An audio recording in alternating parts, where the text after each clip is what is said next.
امریکی صدر Donald Trump نے قوم سے خطاب میں کہا ہے کہ ہم ایران کے خلاف جنگ جیتنے کے بہت قریب ہیں، خلیجی ممالک کے خلاف حملوں کی اجازت نہیں دیں گے۔ انہوں نے کہا کہ ہم ایران میں اپنا مشن پورا کریں گے۔ ایران کی پراکسیز کو سپورٹ کرنے کی صلاحیت ختم کر دی گئی۔ صدر ٹرمپ نے کہا کہ ایرانی قوم مظاہروں میں امریکہ مرد آباد کے نعرے لگاتی رہی۔ ایران کے پاس ایٹم بم ہوتا تو آج دنیا بہت مختلف ہوتی۔ انہوں نے کہا کہ اگر ایران کے پاس ایٹم بم ہوتا تو آج اسرائیل اور مشرق وسطیٰ نہ ہوتا۔ ایران بڑی تعداد میں بیلسٹک میزائل بنا رہا تھا۔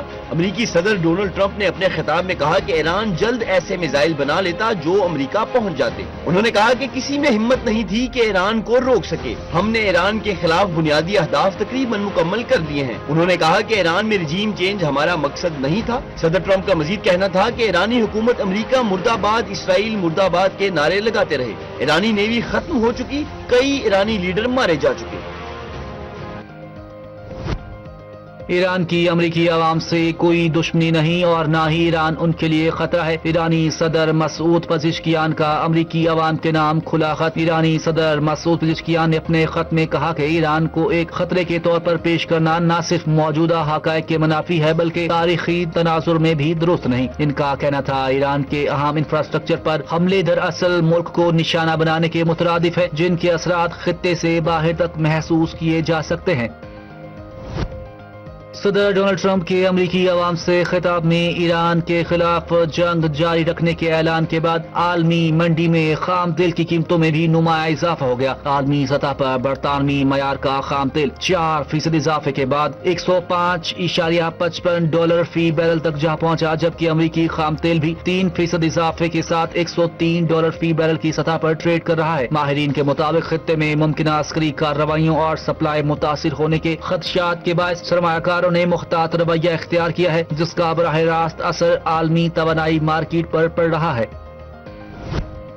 صدر ڈونلڈ ٹرمپ کے امریکی عوام سے خطاب میں ایران کے خلاف جنگ جاری رکھنے کے اعلان کے بعد ایشیا کی اسٹاک مارکیٹس میں نمایاں مندی۔ سرمایہ کاروں نے حالیہ عالمی حالات کے بعد محتاط رویہ اختیار کر لیا۔ ایران کے خلاف جنگ جاری رکھنے کے اعلان کے بعد ایشیا کی اسٹاک مارکیٹس میں نمایاں مندی دیکھی گئی۔ جاپان کی اسٹاک مارکیٹ میں 1.5% کمی ریکارڈ، جنوبی کوریا کی اسٹاک مارکیٹ میں 2.6% نیچے آ گئی۔ ہانگ کانگ میں بھی مارکیٹ تقریباً 1% کمی دیکھی گئی۔ ماہرین کے مطابق ایشیا کی معیشت توانائی کے لیے مشرق وسطیٰ پر انحصار کرتی ہیں، اس لیے کسی بھی تنازع کے اثرات فوری طور پر مالیاتی منڈیوں پر ظاہر ہوتے ہیں۔ امریکہ اور اسرائیل کے فضائی حملے میں ایران کے سابق وزیر خارجہ اور سینئر خارجہ پالیسی عہدیدار کمال خرازی شدید زخمی ہو گئے جبکہ ان کی اہلیہ شہید ہو گئی۔ مقامی میڈیا رپورٹس کے مطابق strategic council on foreign relations کے سربراہ اور سابق وزیر خارجہ کمال خرازی کی رہائش گاہ کو نشانہ بنایا گیا جس کے نتیجے میں وہ شدید زخمی ہو کر ہسپتال منتقل کیے گئے۔ کمال خرازی ایران کی اعلیٰ قیادت کے قریبی مشیر سمجھے جاتے ہیں اور وہ شہید سپریم لیڈر آیت اللہ خامنئی کے اہم مشیروں میں شامل رہے۔ نئی قیادت میں بھی مجتبی خامنئی نے انہیں ان کے عہدے پر برقرار رکھا۔ ایران کی جانب سے اسرائیل کے مختلف شہروں پر میزائل حملوں کی تازہ لہر کے نتیجے میں تل ابیب سمیت متعدد شہروں میں دھماکوں اور نقصانات کی اطلاعات سامنے آ گئی۔ ایرانی میڈیا کے مطابق ایک میزائل نے بنی براک کو نشانہ بنایا۔ شمالی علاقے گالیلی میں بھی 2 راکٹ گرے۔ رپورٹس کے مطابق تل ابیب، رامت گان اور بنی براک میں میزائلوں کے ملبے گرنے سے متعدد مقامات پر نقصان ہوا جبکہ صرف تل ابیب میں 11 مختلف جگہوں پر میزائلوں کے ٹکڑے گرے۔ بنی براک کے مشرقی علاقے میں کم از کم 3 افراد زخمی ہو گئے جبکہ کئی گاڑیوں کو بھی نقصان پہنچا۔ حملوں کے بعد متعلقہ علاقوں میں ایمرجنسی سروسز کو ہائی الرٹ کر دیا گیا جبکہ صورتحال پر قریبی نظر رکھی جا رہی ہے۔ انسان 50 سال بعد دوبارہ چاند کی جانب گامزن۔ چاند پر دوبارہ قدم رکھنے کے لیے 2 گھنٹوں کی دوری باقی۔ ناسا نے آرٹیمس 2 راکٹ کامیابی کے ساتھ لانچ کر دیا۔ 4 خلابازوں کو لے کر روانہ ہوا۔ ناسا نے تاریخی سنگ میل عبور کرتے ہوئے راکٹ آرٹیمس 2 کو کامیابی کے ساتھ لانچ کر دیا جس کے تحت 4 خلاباز چاند کے گرد اہم سفر پر روانہ ہو گئے۔ یہ مشن امریکی ریاست فلوریڈا میں قائم کینیڈی اسپیس سینٹر سے لانچ کیا گیا جہاں ہزاروں افراد نے اس تاریخی لمحے کو براہ راست دیکھا۔ یہ 50 سال بعد پہلا موقع ہے انسان زمین کے نچلے مدار سے باہر سفر کر رہے ہیں۔ آرٹیمس 2 کے عملے میں ریڈ وائس مین وکٹر گلور، کرسٹینا کوچ اور کینیڈین خلا نارد جیریمی ہینیسن شامل ہیں جو تقریباً 10 روزہ مشن میں چاند کے گرد چکر لگا کر واپس زمین پر آئیں گے۔ مشن کے دوران کمانڈر ریڈ وائس مین نے خلا سے پیغام دیتے ہوئے کہا ہے کہ ہمیں ایک خوبصورت چاند نظر آ رہا ہے اور ہم سیدھا اسی کی جانب بڑھ رہے ہیں۔ امریکی نائب صدر جے ڈی وینس نے ثالثوں کے ذریعے ایران کو امریکی صدر کا سخت پیغام بھجوا دیا۔ امریکی نائب صدر جے ڈی وینس کا کہنا ہے کہ امریکی صدر ڈونلڈ ٹرمپ کا صبر جواب دے رہا ہے۔ جب تک ایران معاہدہ نہیں کرتا، ایرانی انفراسٹرکچر پر حملے جاری رکھیں گے۔ برطانوی خبر رساں ایجنسی کے مطابق امریکی نائب صدر نے ایران تنازع پر گزشتہ روز پاکستانی ثالثکاروں سے گفتگو کی۔ ڈونلڈ ٹرمپ نے پیغام بھیجا تھا کہ وہ کچھ امریکی مطالبات پورے ہونے پر جنگ بندی پر بات کرنے کے لیے تیار ہیں۔ ان مطالبات میں آبنائے ہرمز کو دوبارہ کھولنا بھی شامل ہے۔ خبر ایجنسی کے مطابق امریکی صدر ٹرمپ کی مذاکراتی ٹیم میں جے ڈی وینس، وزیر خارجہ مارکو روبیو، اسٹیو وٹکوف اور جیرڈ کرشنر شامل ہیں۔ ایران امریکہ جنگ بندی کی بازگشت، امریکی صدر کے عالمی رہنماؤں سے رابطے۔ ڈونلڈ ٹرمپ کا سعودی ولی عہد محمد بن سلمان سے ٹیلی فونک رابطہ۔ امریکی میڈیا کے مطابق دونوں رہنماؤں میں ایران جنگ سے متعلق تبادلہ خیال کیا گیا۔ ڈونلڈ ٹرمپ نے سعودی ولی عہد کو ممکنہ جنگ بندی مذاکرات کے بارے میں آگاہ کیا۔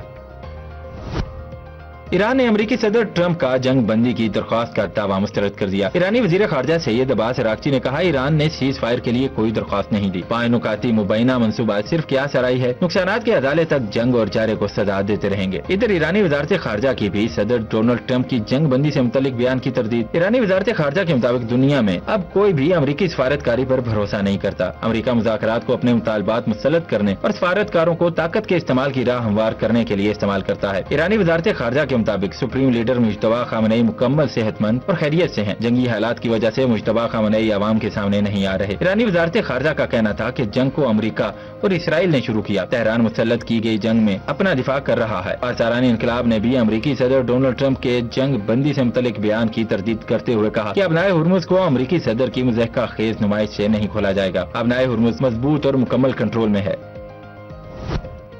امارات امریکہ اتحادیوں کے ساتھ مل کر آبنائے ہرمز کو طاقت کے ذریعے کھلوانے کی تیاری کر رہا ہے۔ امریکی اخبار وال اسٹریٹ جرنل کا دعویٰ۔ رپورٹ کے مطابق یو اے ای اقوام متحدہ کی سلامتی کونسل میں ایک قرارداد کے لیے لابنگ کر رہا ہے جس کے تحت اس کارروائی کی اجازت حاصل کی جا سکے۔ اماراتی سفارتکاروں نے امریکہ، یورپ اور ایشیا کی عسکری طاقتوں پر زور دیا ہے کہ وہ ایک مشترکہ اتحاد قائم کریں جو طاقت کے ذریعے آبنائے ہرمز کو کھول سکے۔ رپورٹ میں مزید کہا گیا ہے کہ یو اے ای نے یہ بھی موقف اختیار کیا ہے کہ امریکہ کو اس اہم گزرگاہ میں واقع بعض جزائر بشمول ابو موسیٰ جزیرے پر قبضہ کرنا چاہیے جو گزشتہ نصف صدی سے ایران کے کنٹرول میں ہے، جبکہ امارات بھی اس پر دعویٰ کرتا ہے۔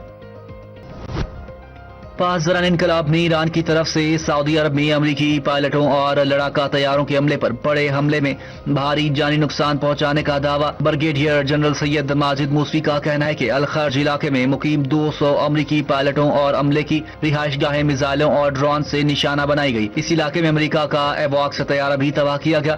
حملے میں کئی دیگر امریکی طیاروں کو بھی نقصان پہنچا تھا۔ پاسداران انقلاب کی بحریہ نے علاقے میں بحری جہازوں، فوجی میٹنگز، ریڈار اور ڈرونز ڈیفنس نظام پر بھی 4 بڑے حملوں کا دعویٰ کیا۔ متحدہ عرب امارات کے ساحلی علاقے میں امریکی میرینز کی میٹنگ کو ڈرون سے ہدف بنایا گیا جو کہ فوجی اڈے سے باہر کی جا رہی تھی۔ بحرین کے منامہ ایئرپورٹ کے قریب فوجی اڈے کے باہر موجود امریکی 5th فلیٹ کے ہاک اینٹی ڈرون نظام کو بھی ڈرون سے تباہ کرنے کا دعویٰ۔ کویت کے احمد الجبر امریکی فوجی اڈے میں 2 ارلی وارننگ ریڈار نظام بھی ڈرون ہی سے تباہ کیے گئے، جبکہ وعدہ صادق چہارم آپریشن کی 88ویں لہر میں اسرائیل کا ایکسپریس ہاف آنک کنٹینرز جہاز میزائلوں سے نشانہ بنایا گیا۔ 2/3 امریکی شہریوں نے ایران جنگ کے فوری خاتمے کی خواہش ظاہر کر دی۔ برطانوی خبر رساں ایجنسی رائٹرز اور ایپسوس پول کی جانب سے ایران جنگ سے متعلق سروے کیا گیا۔ سروے سے معلوم ہوا کہ 2/3 امریکی سمجھتے ہیں کہ ایران جنگ فوری ختم کرنی چاہیے اور مقاصد کے حصول کے بغیر بھی ختم کرنی چاہیے۔ سروے کے مطابق ہر 10 میں سے 4 ریپبلکن بھی یہی سمجھتے ہیں کہ امریکہ کو ایران جنگ فوری ختم کرنی چاہیے۔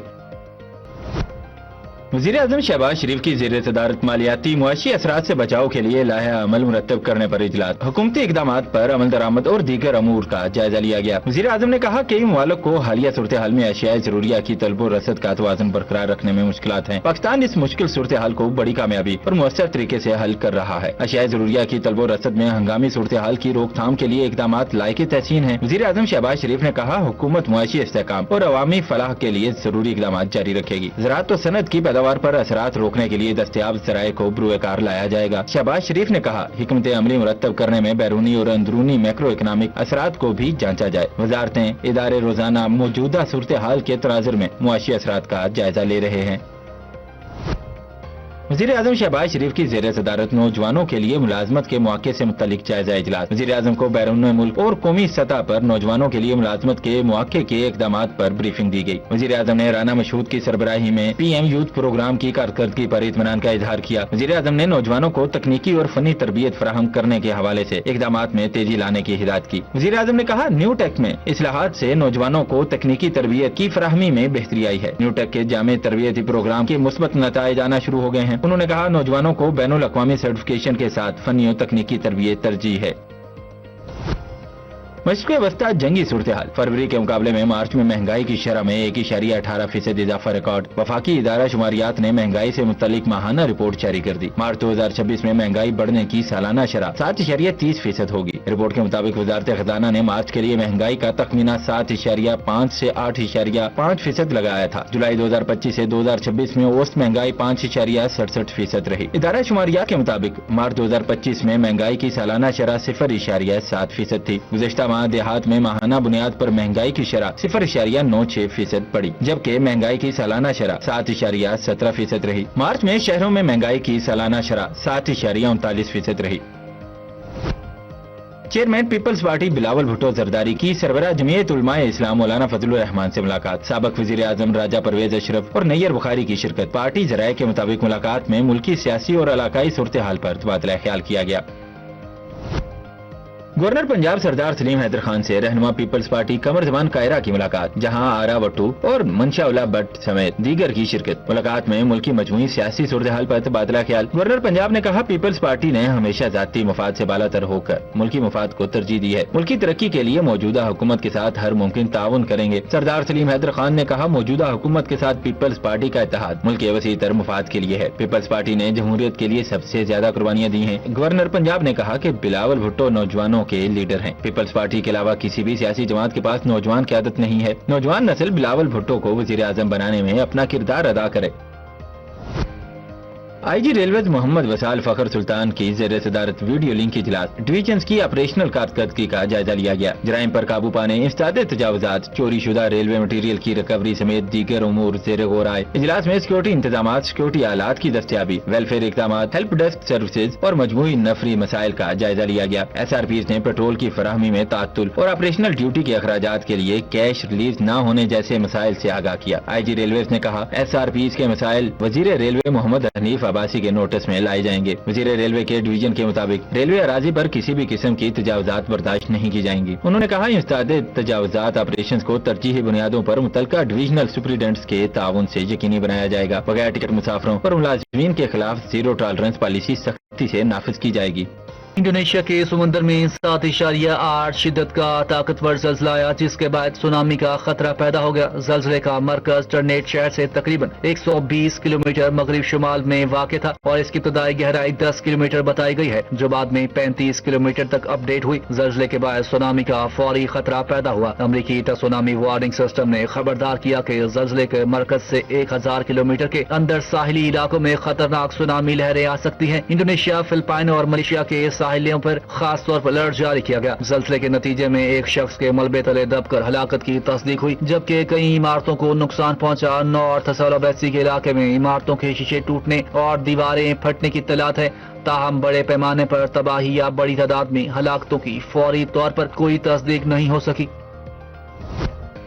پاکستان سپر لیگ سیزن 11 کے 8ویں میچ میں ملتان سلطانز نے حیدرآباد کنگز مین کو 6 وکٹوں سے شکست دے دی۔ حیدرآباد کنگز مین نے ٹاس جیت کر پہلے بیٹنگ کا فیصلہ کیا اور مقررہ 20 اوورز میں 5 وکٹوں کے نقصان پر 225 رنز بنائے۔ ملتان سلطانز نے 226 رنز کا ہدف 4 وکٹوں کے نقصان پر 19ویں اوور کی چوتھی گیند پر حاصل کر لیا۔ ملتان سلطانز کی جانب سے صاحبزادہ فرحان نے 57 گیندوں پر 106 رنز کی ناقابل شکست اننگز کھیلی۔ ان کی اننگز میں 8 چھکے اور 7 چوکے شامل تھے۔ اسٹیو سمتھ 46، شان مسعود 29 اور جوش فلپی 9 رنز بنا کر پویلین لوٹے۔ عرفات منہاس 26 رنز بنا کر ناٹ آؤٹ رہے۔ حیدرآباد کنگز مین کی جانب سے سائم ایوب نے 2 جبکہ مہیش ٹھیک شنا اور حسن علی نے 1 وکٹ حاصل کی۔